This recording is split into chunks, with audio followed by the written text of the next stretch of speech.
네, 안녕하세요. 저는 에드포스 인사이트라는 법인, 그 다음에 위블락 아시아라는 법인 대표를 맡고 있는 홍준입니다. 그 위블락 아시아는 지금 위블락이라는 블록체인 프로젝트에서 나오게 된 이름이고요. 에드포스 인사이트가 지금 서울에 있는 법인이고, 그 법인이 이제 블록체인 관련된 비즈니스를 좀 더 적극적으로 시도하기 위해서 제주도의 위블락 아시아라는 100% 자회사 법인을 만들었고요. 그 법인을 중심으로 저희는 TG란 말을 쓰고 있거든요. 토큰 제너레이션 이벤트라 그래서 위블락만의 어떤 암호화폐를 발행하는 거를 진행하고 있습니다. 그 암호화폐 발행은 저희가 아이콘 뎁 기반으로, 그 아이콘의 뎁으로 아이콘이 블록체인 어떻게 보면 기술을 가지고 있거든요. 코어 기술을 가지고 있어서 그 플랫폼 기술을 바탕으로 광고 생태계를 탈중앙화시키는 걸 만들기 위해서 위블락이라는 프로젝트를 이제 시작해서 진행하고 있습니다. 네. 위블락이랑 에드포스는 현재 한 회사이지만 다른 프로그램인가요? 조금 상황을 명확히 설명드리는 게 좋을 것 같은데요. 실제 지금 블록체인 비즈니스를 하는 대부분의 업체가 그렇게 되어 있기도 한데, 기존에 있었던 법인에서 그 블록체인 프로젝트를 직접 토큰 발행하고 진행하기 어려움이 있습니다. 그래서 대부분의 회사들이 뭐 싱가포르나 해외에 법인을 만들고 진행을 하고 있는데요. 저희는 한국에서 실제 한국 그 광고 생태계에 대한 블록체인 뭐 비즈니스를 통해서 효율성을 높이는 게 가장 우선이고, 그 다음에 아시아를 진출하려고 하는데, 그거를 한국에서 먼저 법인을 만들고 하는 게 훨씬 더 적절하고 정당하다고 생각을 합니다. 물론 한국의 그런 어떤 기술적인 이슈라든지 아니면 더 크게는 이런 어떤 가이드라인적으로 국내 어떤 법령이 명확하지 않다거나 이런 부분들의 위험성과 어려움이 있긴 하지만, 그래도 진정성 있게 직접 진행하는 게 좋을 것 같아서 한국의 제주도의 법인을 하나 더 만들게 된 거고요. 그 법인을 중심으로 진행을 하고 있습니다.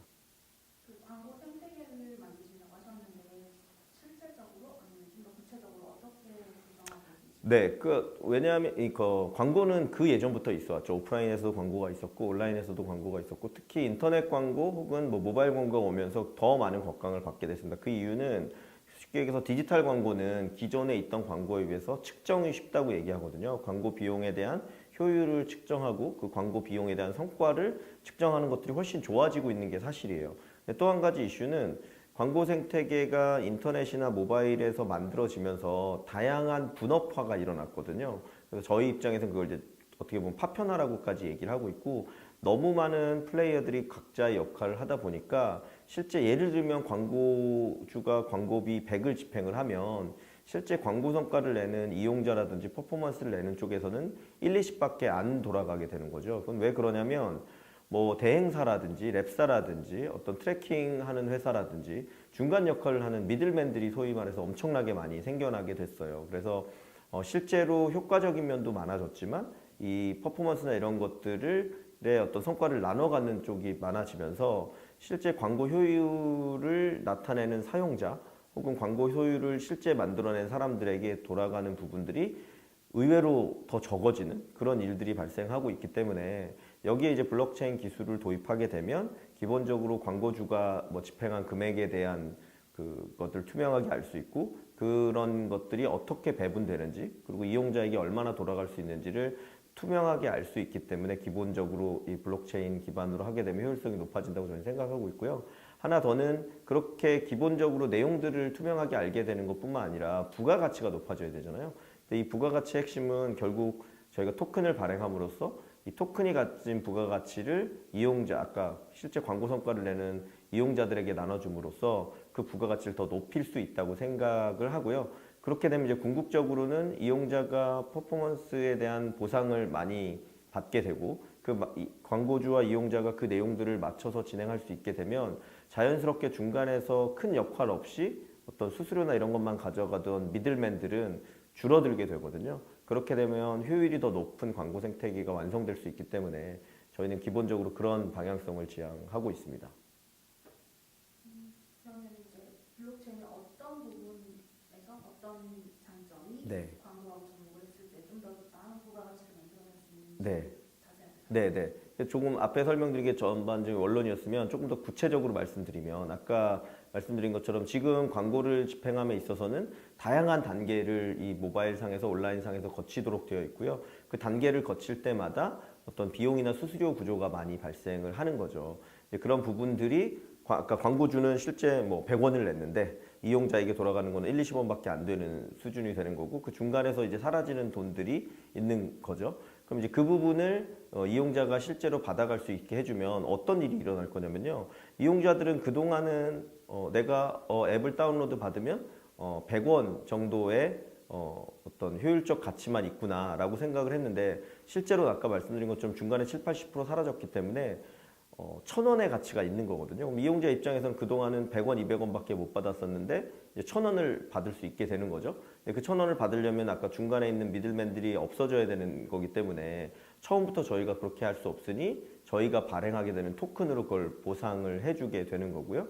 그러면 이제 이용자 입장에서 이 생태계는 위블락이 만든 광고 생태계는 다른 데서 내가 광고를 보거나 아니면 커머스 활동을 통해서 퍼포먼스를 냈을 때 받을 수 있는 혜택, 리워드, 보상이 훨씬 더 크구나를 알게 되는 거죠. 그러면 저희 생태계에 아주 충실한 그 이용자 혹은 생태계를 유지해 주시는 분이 되는 거고 그 신뢰가 높아지게 되면 그런 생태계가 확산이 됨으로써 광고 이용자들이 많아지게 되거든요. 근데 아시겠지만 광고야말로 이용자들이 많아져서 네트워크 효과가 늘어나면 개인당 그 가져가게 되는 비용이나 이런 부분들도 훨씬 더 커집니다. 그렇기 때문에 우리가 10만 명, 50만 명, 100만 명 이렇게 실제 광고에 충성도 있는 유저를 모아서 위블락 생태계를 만들게 되면 궁극적으로는 광고주가 실제 집행하는 비용 그대로를 이 사용자들이 받아갈 수 있게 되고 그 생태계의 규모가 커짐으로써 처음에는 저희가 토큰으로 그 생태계를 이제 크게 만들겠지만 커진 다음에는 그 생태계가 결국은 외부 자금을 통해서 유지가 돼야 되거든요. 근데 그 외부 자금은 광고의 특성상 광고주가 광고 성과를 가져가기 때문에 결국 비용을 계속 지불하게 되는 거죠. 그럼 이 생태계가 토큰의 어떤 부가가치 이외에도 충분히 성장할 수 있는 계기가 되는 거고요. 그 생태계가 그렇게 만들어지면 이제 토큰의 가치도 점점 더 높아질 거기 때문에 이 생태계 안에 있는 모든 사람들이 좀 더 큰 혜택을 받아가는 생태계로 발전할 수 있을 거로 생각을 합니다. 블록체인 기술을 활용해서 사용하시면서 어려움을 겪으신 적이 있으면 그 부분이 네, 어려움 많죠. 일단 첫 번째는 저희도 이제 새로 접한 신규 산업군이기 때문에 이 신규 산업군은 늘 그런 너무 큰 장밋빛 희망이라든지 혹은 이거 문제가 있는 거야 아니냐라는 되게 비판적 시각이라든지 이런 여러 가지 것들이 공존하게 됩니다. 그래서 그 공존하는 부분에서 어떻게 보면 약간 사기꾼 취급을 당하기도 하고 이런 그 저변에 있어서의 인식 부분에 문제가 있는 것이 제일 큰 부분이었고요. 그다음 아까 말씀드린 것처럼 그렇기 때문에 아직 제도적인 부분, 법적인 부분, 가이드라인 같은 것들이 명확히 나와 있지 않아서 저희는 단지 진정성을 가지고 비즈니스를 잘 만들어내고 싶은 건데 그 부분을 하고 싶어도 할 수 있는 제도들이 안 되어 있기 때문에 아까 말씀드린 것처럼 해외 법인을 만들어야 된다든지 이런 여러 가지 어려움들이 지금 존재하는 상황이고요. 그래도 다행인 거는 블록체인이 가진 그 투명성을 높이는 기술에 대해서는 이제 많은 분들이 이해를 해주시고 계시고 그 다음에 이제 암호화폐를 발행함으로써 토큰 이코노미가 생겨날 수 있다는 부분도 이제 점점 더 많은 분들이 이해해 주시고 계시기 때문에 그런 부분들이 앞으로는 저희가 시장에 처음 들어와서 시장을 선점하는 역으로 장점으로 바뀔 거라고 생각을 하고 있고요. 그래서 어려운 길이지만 계속 가고 있습니다. 근데 지금 다른 회사들은 거기를 해외에다 사용하는 경우들이 많다고 했는데 이분은 제주를 가기로 하셨잖아요. 그 제주행을 결심하게 된 계기나 아니면 의미, 네. 제주의 계기에 대해서 예, 앞서서도 잠깐 말씀드렸는데, 그러니까 저는 사실 한국에서 네이버라는 곳에서 검색 광고 일을 했었고, 카울리라는 모바일 광고 회사를 제가 창업했었고요. 그렇게 디지털 광고 영역에서 15년 넘게 거의 20년 가까이 일을 해왔습니다. 그래서 한국은 디지털 광고, 온라인 광고 시장에서 꽤 큰 시장을 갖추고 있고 시스템적으로나 기술적으로나 인프라적으로 많은 좋은 점들이 있습니다. 그래서 저희가 블록체인 기술을 통해서 첫 번째로 효율화시키고 싶은 국가는 당연히 한국이거든요. 국내에서 저희가 가지고 있는 장점들도 많이 가지고 있고 그러면 블록체인 비즈니스도 결국은 국내를 중심으로 하는 거기 때문에 한국에서 어떻게 보면 법인을 만들고 그 법인을 중심으로 해야 된다는 생각을 가지고 있었습니다. 근데 아까 말씀드린 것처럼 기존에 있었던 법인은 어떤 주주관계나 이런 이슈들로 인하여 새롭게 이 블록체인 관련된 비즈니스를 더 적극적으로 진행하려면 저희도 이제 법인을 만들어야 되는 상황이 됐는데 말씀드린 것처럼 저희는 한국을 기반으로 한국 광고 시장을 새롭게 만들어가는 일을 하는 건데 저희가 싱가포르의 법인을 만든다거나 뭐 스위스의 법인을 만든다고 해서 실제 스위스나 싱가포르에 가서 일을 할 수 없고 그 다음에 또 그 나라의 광고 생태계를 바꾸는 일을 먼저 할 것이 아니기 때문에 당연히 한국에서 하는 것이 맞다고 생각을 했습니다. 그리고 법적인 가이드나 이런 것들을 저희가 찾아봤을 때 블록체인 비즈니스를 한국에서 적극적으로 하겠다는 것 자체가 문제가 되는 건 아니고요.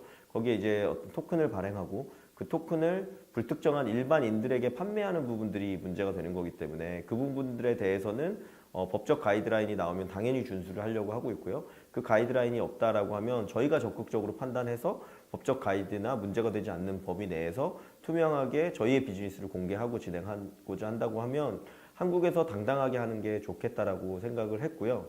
그 다음에 제주도를 선택한 이유는 제주도가 한국에서는 되게 특수하게도 어떻게 관광 특구로 이미 되어 있고 그 어떻게 바다로 둘러싸여져 있기 때문에 배나 비행기를 통해서만 접근할 수 있고요. 다만 내국인은 이제 비행편도 워낙 많고 있기 때문에 자유롭게 오갈 수 있고 그 제주도에 의외로 또 6개의 대학교들이 있습니다. 그래서 신규 인력을 확보하기에 되게 좋은 면도 있고요. 제주도 자체가 이 암호화폐와 블록체인에 대해서 우호성을 가지고 있고 그러니까 여러모로 볼 때 지역적으로 한국에서는 제주도라는 지역이 블록체인 특구 혹은 블록체인의 중심이 되는 역할을 하기에 매우 적절하다고 판단을 했고요.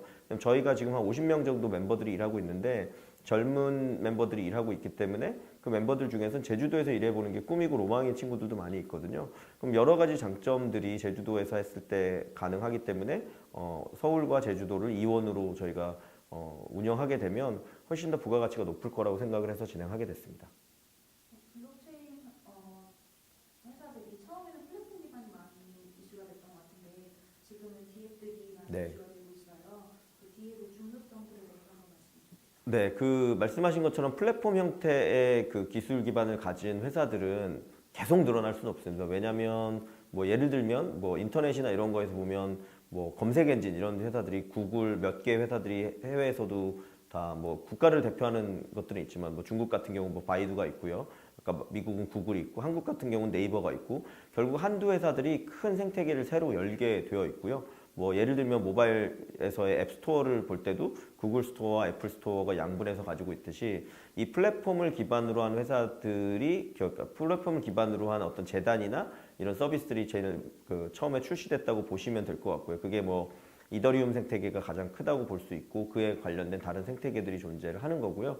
한국에서는 이제 아이콘이라는 생태계가 가장 크게 준비가 되어 있고 그럼 이제 어떻게 보면 서비스가 만들어지고 비즈니스가 확장될 수 있는 기본 틀이 이제 만들어진 거고요. 그럼 그 기본 틀 위에서 다양한 부가 서비스들이 나와야 되는 거거든요. 그 부가 서비스가 저희는 이제 광고적인 부가 서비스를 만들겠다는 거고 그런 역할을 하는 게 보통 이제 뎁이라고 부르고 있고요. 그 뎁이 뭐 게임 영역, 무슨 광고 영역, 뭐 아니면 뭐 무슨 영화라든지 엔터테인먼트, 컨텐츠 영역 이런 다양한 영역들로 이제 시도가 시작되고 있고요. 뭐 빠르면 올 말, 늦어도 내년 상반기 중에는 그런 뎁 서비스들이 실제 그 이용자들이 이용할 수 있는 서비스를 내놓고 더 경쟁을 하는 관계가 될 거고요. 그렇게 해서 실제 이용자들이 확보되기 시작하면 그 이용자들이 기꺼이 그 생태계 내에서 비용을 지불한다든지 이런 일들이 생기면서 소위 말하는 이 비즈니스 어떤 산업군으로서의 가치가 증명되리라고 생각하고 있습니다.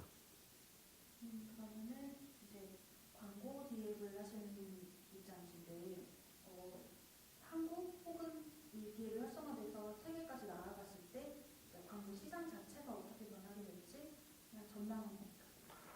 예, 그 아까 말씀드린 것처럼 광고는 오프라인 시절부터 있었고 그 전에는 뭐 지명 광고 이런 것들도 괜히 뭐 TV나 신문 광고가 굉장히 유명했었고 최근에는 이제 온라인 광고들이 더 각광을 많이 받고 있습니다. 그 이유는 광고의 효율을 측정할 수 있고 그 다음에 그 광고를 보는 그 유저들이 그 동안에는 기존에 그냥 신문이나 잡지에서 TV로 옮겨갔고 TV에서 뭐 라디오 그런 부분에서 결국은 온라인으로 많이 옮겨왔기 때문인 거거든요. 결국 많은 사람들이 시간을 소비하는 곳이 실제 그 광고 생태계의 규모를 가늠하는 부분이 될 텐데요. 아까 말씀드린 것처럼 이제 뎁들이 나오고 다양한 서비스들이 나오기 시작하면 블록체인 기반의 어떤 서비스나 블록체인 기반의 어떤 영역들에서 사람들이 훨씬 더 많은 시간을 소비하게 될 거예요. 그럼 당연히 이제 광고 시장의 규모도 블록체인 기반으로 옮겨오게 되는 기본이 될 거고요.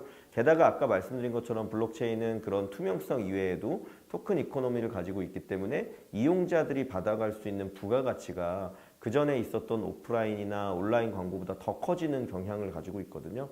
그렇기 때문에 유저나 이런 사람들이 훨씬 더 블록체인 기반의 광고 어떤 생태계 혹은 광고 서비스 이런 부분에 더 많이 몰입하게 될 걸로 생각하고 있고요. 저희도 이제 그런 생태계를 만들기 위해서 노력하고자 합니다.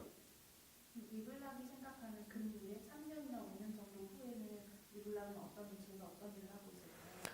예, 아까 말씀드린 것처럼 결국 광고의 핵심은 실제 그 광고를 보고 인지 효과를 높이는 브랜드적인 광고가 있고요. 그 다음에 실제 그 브랜드의 강화를 통해서 뭐 소비를 일으킨다거나 물건을 판매한다거나 서비스를 하게 하는 게 결국 핵심이거든요. 근데 그런 부분에 있어서 저는 지금까지 나온 것들 중에 오프라인보다는 온라인의 어떤 광고 영역이 훨씬 더 효과적이었고 온라인에서 이제 모바일이 더 각광을 받았고 모바일에 이어서 블록체인 기반이 각광을 받을 걸로 생각을 합니다. 왜냐하면 계속 말씀드린 것처럼 광고 집행의 투명성이라든지 성과에 대한 명확한 측정, 그다음에 이용자 배분 이 모든 문제에 있어서 인터넷, 모바일, 그다음 블록체인으로 가면서 점점 더 효율성이 높아지고 있는 거거든요.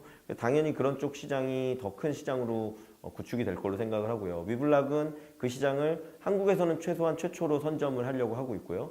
해외에 있는 많은 업체들과의 경쟁도 분명히 있을 거라고 생각합니다. 그래서 저는 뭐 2년, 3년 뒤 내에 아시아에 저희가 여러 국가에 진출할 수 있을 걸로 생각을 하고요. 한국에서 증명된 블록체인 기반의 광고 생태계를 한국에서만 머무는 게 아니라 뭐 베트남이라든지 뭐 태국이라든지 뭐 인도네시아라든지 조금 더 공격적으로 본다 그러면 일본이나 중국 시장까지 포함해서 아시아 지역은 비슷한 형태로 저희가 광고 생태계를 키울 수 있는 여러 노하우나 경험들을 가지고 있기 때문에 그걸 바탕으로 아시아를 대표하는 뭐 블록체인 뭐 광고 생태계를 만들어낸 회사를 저희가 반드시 만들어낼 거고요. 그 회사에서 다양한 시도를 더 하면서 더 부가가치를 높이기 위한 여러 가지 것들을 저와 저희 회사의 멤버들이 같이 하고 있지 않을까 그렇게 생각합니다.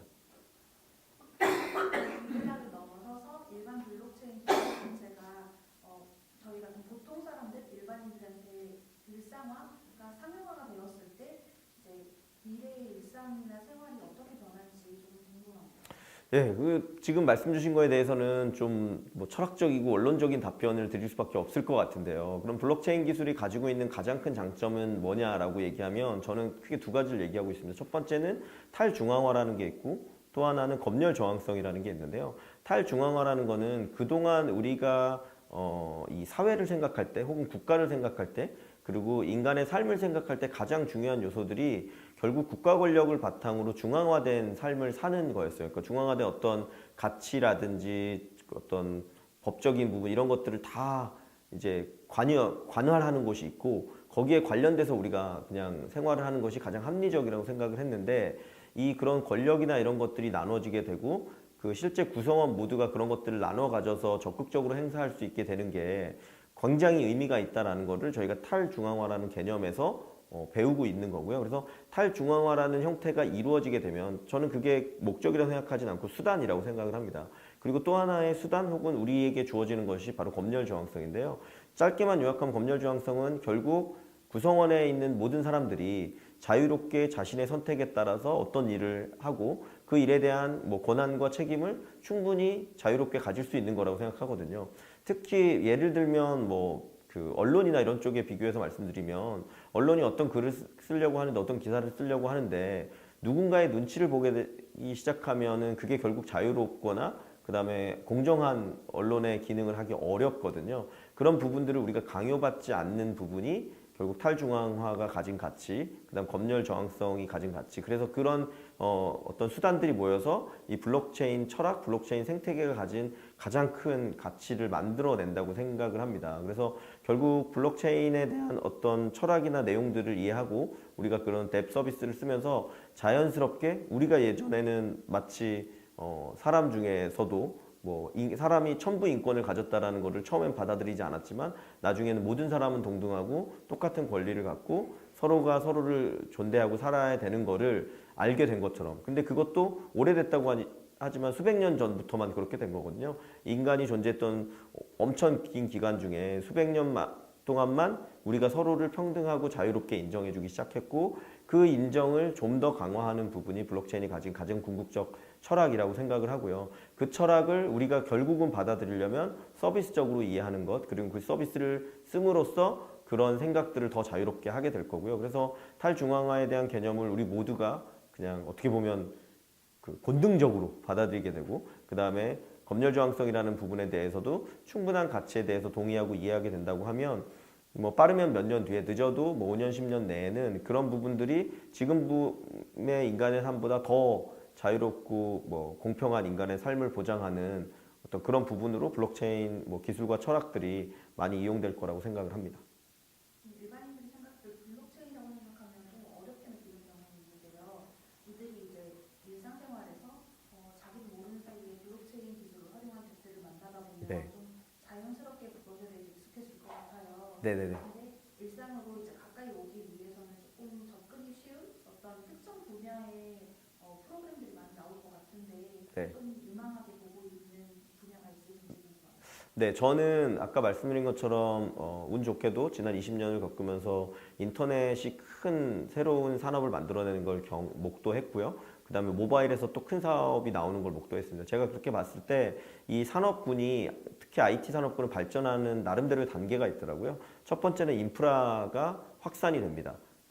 그리고 나서는 게임 쪽 관련된 서비스들이 크게 각광을 받고요. 그래서 확산된 인프라를 기반으로 쉬운 게임 혹은 사람들이 중독될 만한 여러 가지 것들을 게임을 통해서 알게 되는 거고요. 그래서 이제 그 산업에 대한 이해가 되고 나면 그 다음에 이제 서비스들이 만들어지고 서비스인데 다양하게 존재하는 거 콘텐츠 서비스나 이런 것들이 존재하게 되고 그 서비스까지가 완성되고 나면 이제 사람들이 거기에 이제 기꺼이 돈을 지불하는 커머스 행위, 뭐 쇼핑 행위 이런 것들이 만들어지고요. 거기까지 가게 되면 이제 아까 말씀드린 광고가 그 안에서 다양한 또 부가가치를 창출하고 이런 단계를 거치는 것 같습니다. 그래서 블록체인도 저는 비슷하지 않을까라고 조심스럽게 예측을 해보고요. 지금 암호화폐를 거래한다거나 블록체인에 관련된 무슨 암호화폐 지갑을 쓴다거나 이런 것들이 인프라가 확산되는 부분이라고 저는 생각을 합니다. 그래서 인프라의 영역이 지금 커지고 있고 그걸 바탕으로 아까 사람들이 직관적으로 좀 더 쉽게 이해하고 빠져들 수 있는 거는 게임 영역이라고 생각을 하거든요. 그래서 게이미피케이션이 가미된 어떤 서비스라든지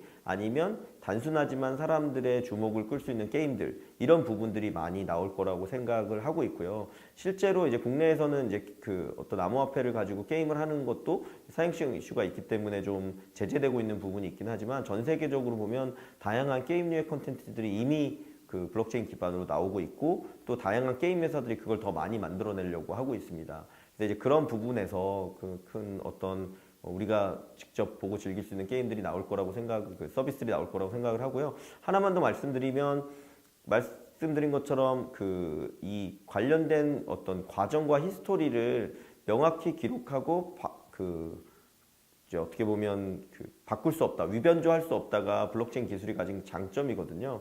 그래서 그 위변조할 수 없는 것이 강한 어떤 신뢰감을 주는 서비스들이 있습니다.